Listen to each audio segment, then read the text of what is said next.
After 1945, across a continent ravaged by war and famine, Europe's people looked for a way to rebuild for the future. Displaced persons returned home or made new homes, as Europeans have for many centuries. A handful of European leaders decided that the best way to prevent war was to share the things which nations had been fighting for, and to build closer bonds of friendship and trust. The first step was the European Coal and Steel Community. A few years later, the signature of the Treaty of Rome led to the creation of the European Economic Community and laid the foundations for today's European Union. The Treaty of Rome paved the way for a number of common policies. A common market was created, with the removal of borders and barriers for goods, people, capital and services.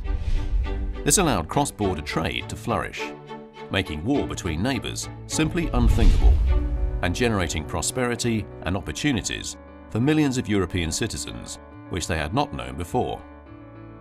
Putting in place these four fundamental freedoms helped Europe's economies develop and led to the creation of the world's biggest trading bloc. The Common Agricultural Policy was also launched with the Rome Treaty, at a time when Europeans knew what being rationed and hungry meant. They knew how much food makes a difference between life and death, between good and poor health. Over the last 60 years, ensuring that Europe is self-sufficient and that we can secure our food and be sure of what we eat has been a core priority of the European Union. After the Second World War, Europeans wanted a strong social policy aimed at sheltering the weakest, and so the Rome Treaty established the European Social Fund. Today, over 1/3 of the EU budget is spent on economic and social cohesion. The European Union was founded on coal and steel. Today, the European Energy Union will ensure that Europe has secure, affordable and climate-friendly energy. Wiser use of our resources and greater energy efficiency are key to fighting climate change and also to generating new jobs, growth and investment in Europe. Over time, new challenges emerged in Europe, with technological progress, globalization and several enlargements of the EU. This called for an extension of the fundamental freedoms into new domains.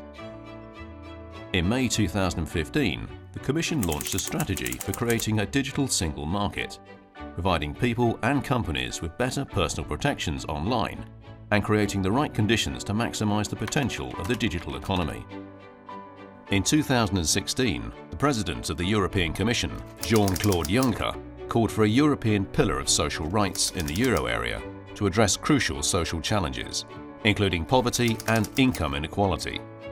The Commission also created a European Solidarity Corps in 2016 to provide new opportunities for young people in Europe.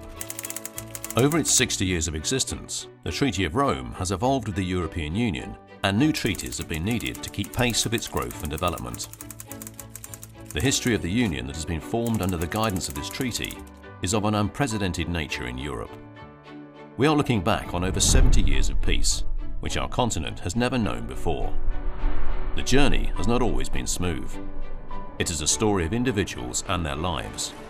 It is a story of institutions and their leaders, of men and women working tirelessly to overcome differences. It is the story of common values, common goals, common standards and common policies developed together, leading to the emergence of a stronger union between Europeans. In a globalized world, today more than ever, united we can shape the world and secure our place in it.